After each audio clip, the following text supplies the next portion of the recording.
c'est un constat de tout le monde. La FIFA a beaucoup développé des compétitions. Il y a eu beaucoup de compétitions qui ont été créées.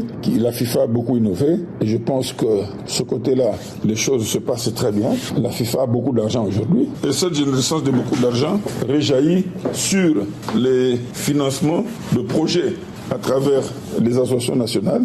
La FIFA a beaucoup d'argent. Gianni Infantino aussi a beaucoup d'argent. Il est critiqué pour sa rémunération en hausse. En 2024, il a gagné plus de 6 millions de dollars, bien davantage qu'à son arrivée en 2016. Malgré la promesse de transparence, ses revenus ont fortement augmenté grâce au bonus.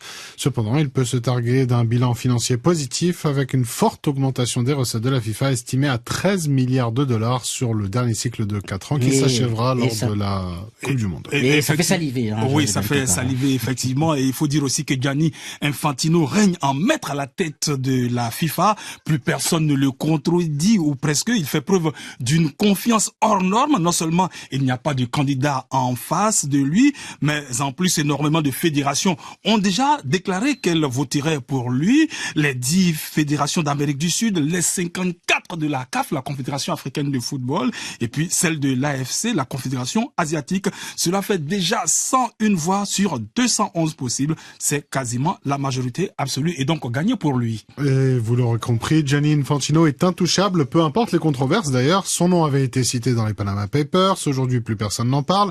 Il a sa proximité avec les puissants de ce monde, comme l'Arabie Saoudite, le Qatar où il réside en partie, et plus récemment les États-Unis et notamment Donald Trump. D'ailleurs, la FIFA a un bureau à New York, dans la Trump Tower. Bref, Gianni Infantino, c'est le pape du football en quelque sorte, comme l'explique Kevin Vessière, expert en géopolitique du sport.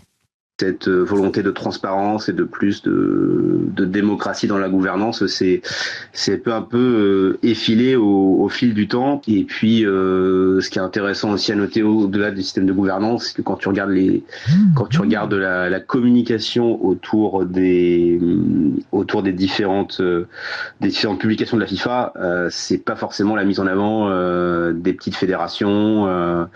C'est plutôt la mise en avant d'Infantino, de sa personne.